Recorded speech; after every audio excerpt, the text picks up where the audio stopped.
काम हमारी बहनें कर रही हैं, जो आंगनवाड़ी वर्कर्स हैं और आंगनवाड़ी हेल्पर्स हैं, उनके काम को भी एसेंशियल सर्विस डिक्लेयर इसी नोटिफिकेशन में किया है। ऐसा नहीं है कि पहले से नोटिफाइड था या फिर ये एसेंशियल सर्विसेज में आते थे। उस एक ही नोटिस में उनको एसेंशियल सर्विस पे उसको डिक्लेयर किया है और उनको बोला है कि अब 6 महीने तक आप इस मुद्दे पे ना तो आवाज उठा सकती है ना स्ट्राइक कर सकती हैं। दूसरी चीज ये है कि आपने प्रोहिबिट कर दिया, बहनें उठ गई कि ठीक है अब हमारे पास 6 मंथ का प्रोहिबिशन आ गया है तो हम अपने अपने प्रोजेक्ट्स में वापस जाके काम करेंगे।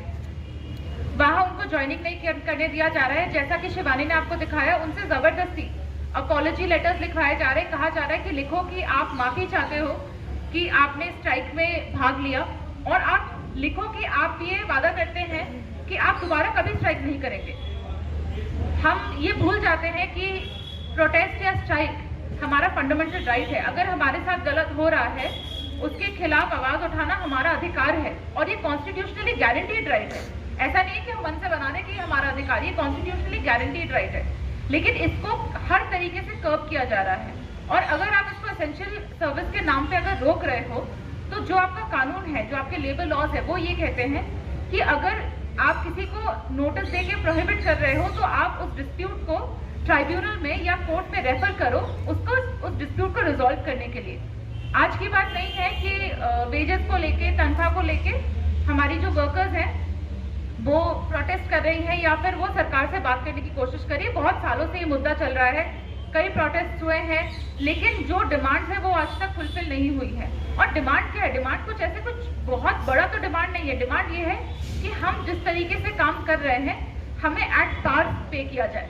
यही डिमांड है ना, ये तो बेसिक डिमांड है, कोई भी करेगा कि हमें एट पार पे किया जाए। आप हमें सोशल वर्कर कह के ऑनरेरियम दे रहे हो कि हम तो आपको ऑनरेरियम दे रहे हैं क्योंकि आप समाज सेवा कर रहे हो। अगर आप आज की डेट में उनका काम देखें और जितना काम वो अंडरटेक करती हैं एवरी डे, कहा जाता है कि 9 से 2 का काम है, लेकिन 9 से 2 स्ट्रिक्टली नहीं होता, उससे ज्यादा काम होता है। और अगर उनका जो लिस्ट है काम का वो देखे, it is a full time job, full time काम कर रहे हैं, लेकिन क्या उनको एक फुल टाइम एम्प्लॉय की तरह पे किया जाता है? नहीं। क्या उनको बेनिफिट्स मिलते हैं? नहीं। उनको मिनिमम वेज तक नहीं मिलता। हमारे दिल्ली सरकार के हिसाब से जो मिनिमम वेज है उनको मिनिमम वेज भी नहीं मिलता। हम तो ये कह रहे हैं कि अब हमें मिनिमम वेज तो दो, आप हमें वो भी नहीं दे रहे हो। तो इतना बड़ा जो इशू है इसको आप किसी भी तरीके से रिजॉल्व नहीं करना चाह रहे हैं। ऊपर से आप हर तरीके से विक्टिमाइज करने की कोशिश भी कर रहे हैं। अगर आप इस चीज को रिजॉल्व करना चाहते हैं तो जो 9 तारीख की दूसरी नोटिफिकेशन है जिसमें आई थिंक मिस्टर गहलोत की ही साइन लेटर है, जिसमें उन्होंने ये कहा है कि अब हम हर एक प्रोजेक्ट में इंस्पेक्शन करेंगे, हर डे एटलीस्ट 10 सेंटर्स पे जाके इंस्पेक्शन होगी कि वर्कर्स जो है उन्होंने ज्वाइन किया है या नहीं और वो काम कर रही है या नहीं पीसफुली। अगर सेंटर्स में जो CDPOs हैं या जो सुपरवाइजर्स हैं वो हमारे वर्कर्स को कह रही हैं कि अगर आप माफीनामा नहीं लिखोगे तो हम आपको ज्वाइन नहीं करने देंगे। पहली बात तो क्यों लिखे माफीनामा? हमने कुछ गलत तो नहीं किया। कौन सा कानून कहता है कि आपको माफीनामा देना पड़ेगा या फिर आपको एक गारंटी देनी पड़ेगी कि आप दोबारा स्ट्राइक नहीं करेंगे, अपने हक के लिए लड़ रहे हैं?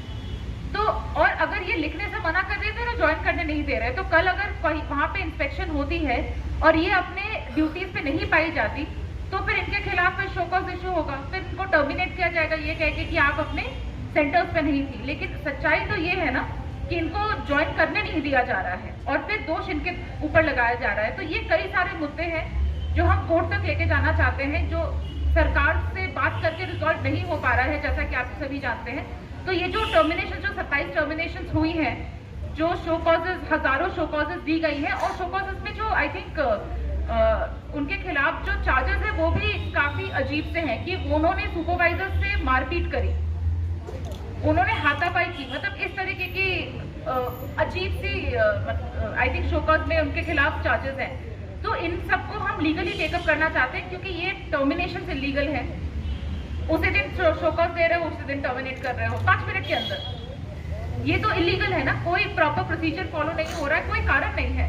कारण ये है कि आपने प्रोटेस्ट किया तो उसके खिलाफ आपको पनिश किया जा रहा है। तो इन मुद्दों को हम कानूनी तरीके से एड्रेस करना चाहते हैं क्योंकि कानून भी यही कहता है कि जब डिस्प्यूट इतना बड़ा है और डिस्प्यूट में आपने जो वर्कर्स है उनको भी प्रोहिबिट कर दिया है, नोटिस दे दिया कि आप एसेंशियल सर्विसेज में है और आप स्ट्राइक नहीं कर सकते, आपको 6 महीने के लिए रोका जा रहा है, तो वो ऑटोमेटिकली कोर्ट या ट्राइब्यूनल में उनका रेफरेंस जाना जरूरी है और वहां पे इस मुद्दे को लीगली मुद्दे को रिजॉल्व करना जरूरी है, तो ये सारे मुद्दे जो है हम कोर्ट तक ले जाना चाहते हैं और वहां पे उसकी सुनवाई चाहते हैं।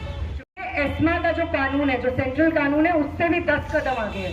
10 कदम आगे इसलिए क्योंकि इसमें उन्होंने सरकार को अनपेड लेबर करवाने की पूरी छूट दे दी है और उसमें लिखा हुआ है कि चाहे एम्प्लॉयमेंट पेड हो या अनपेड हो, सरकार अगर डिक्लेयर करती है कि यहाँ इस वाले काम में स्ट्राइक नहीं हो सकती है तो स्ट्राइक नहीं होगी। ये उस एक्ट में लिखा हुआ है और उसी एक्ट के तहत इन्होंने 9 तारीख का पहले एस्मा वाला एलजी का ऑर्डर और उसके बाद ये कैलाश गहलोत ने जो नया ऑर्डर निकाला है कि अब इस ऑर्डर की तामील करते हुए सारे एसडीएम डीएम इलाकों में गश्त लगाएंगे और ये देखेंगे कि आंगनवाड़ी वर्कर्स और हेल्पर्स अपने सेंटर्स पर है कि नहीं है। एक पॉइंट तो एडवोकेट स्नेहा ने बिल्कुल सही रखा कि आप माफीनामे लिखवाओगे, लोग माफीनामा लिखने से मना कर देंगे और आप उनकी ज्वाइनिंग नहीं करवाओगे, वो अपने सेंटर पे मौजूद नहीं रहेंगी। एसडीएम डीएम आएंगे रिपोर्ट करने कि क्या हो रहा है क्या नहीं हो रहा है, वहां पर आपकी वर्कर हेल्पर नहीं मिलेगी, आप सीधे टर्मिनेट कर दोगे। एक ये इसका पहलू है। दूसरा पहलू ये है सारी निगरानी, सारा सर्वेलांस, सारी जो इनकी जांच पड़ताल है वो सिर्फ वर्कर्स हेल्पर्स के लिए है। डिपार्टमेंट में और लोग नहीं है काम करने वाले। सुपरवाइजर सीडीपीओ से लेकर joint director, deputy director, director और खुद हमारे मंत्री महोदय ये क्या काम करते हैं। हम 8 तारीख को दिल्ली सचिवालय गए थे।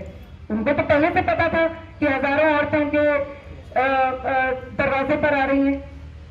तब वो कहा थे वो अपनी जब आपको डिसिप्लिन और कंट्रोल लागू कर रहा हो तब आप कर्मचारियों से भी बदतर सलूक इनसे करो कि आप 9 बजे से 5 मिनट लेट अगर किसी का हुआ तो उसकी अटेंडेंस मार्क नहीं होगी।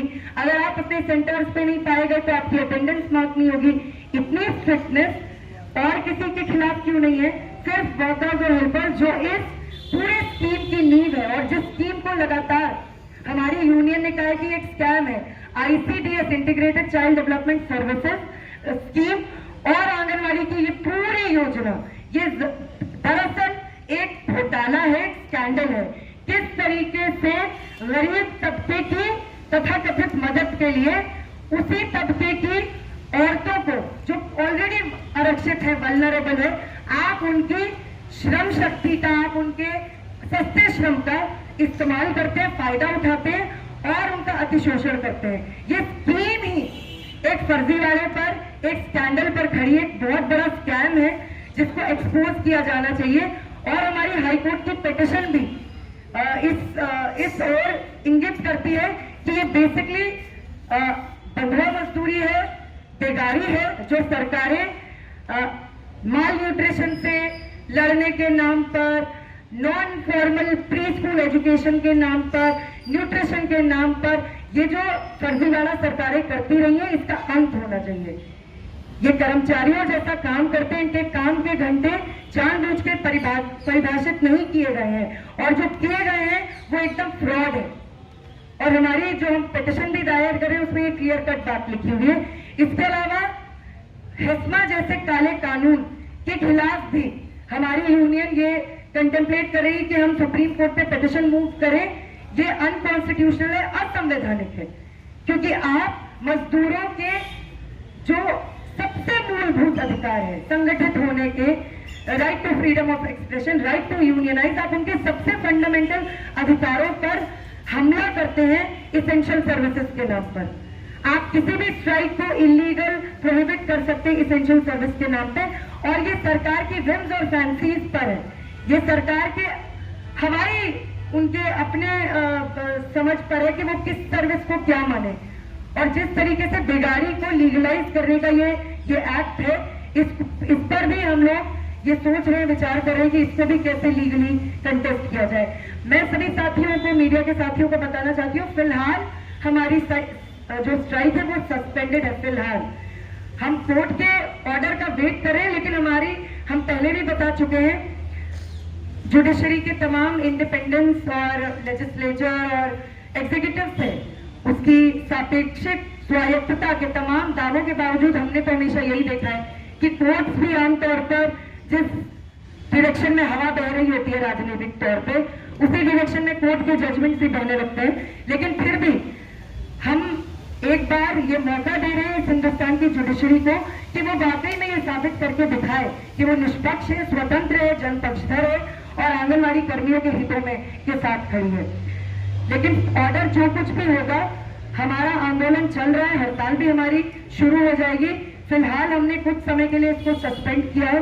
इसका ये मतलब नहीं है कि हमारा मूवमेंट खत्म हो गया है। और जो हमारे मूवमेंट का दूसरा पहलू है, जिसमें हम लोग आम आदमी पार्टी और अब बीजेपी का भी, क्योंकि एलजी जो सेंट्रल गवर्नमेंट के रिप्रेजेंटेटिव है और सेंट्रल गवर्नमेंट जो भाजपा की है, उसके खिलाफ भी हमारा भंडाफोड़ कैंपेन और बहिष्कार कैंपेन, इनकी असलियत न सिर्फ दिल्ली के बल्कि देश के लोगों तक भी पहुंचाना, और जो हमने किया है। और हम आंगनवाड़ी की महिलाएं, उनके परिवार और उनके इलाके के लोग ये इंश्योर करेंगे कि दिल्ली से इनका सफाया हो। निगम चुनावों में इन दोनों के खिलाफ ही वोटबंदी का हम लोगों का जो नारा है उसको हम वास्तविकता में तब्दील करेंगे और हम दिल्ली की जनता के सामने भी इनकी असलियत को उजागर करेंगे।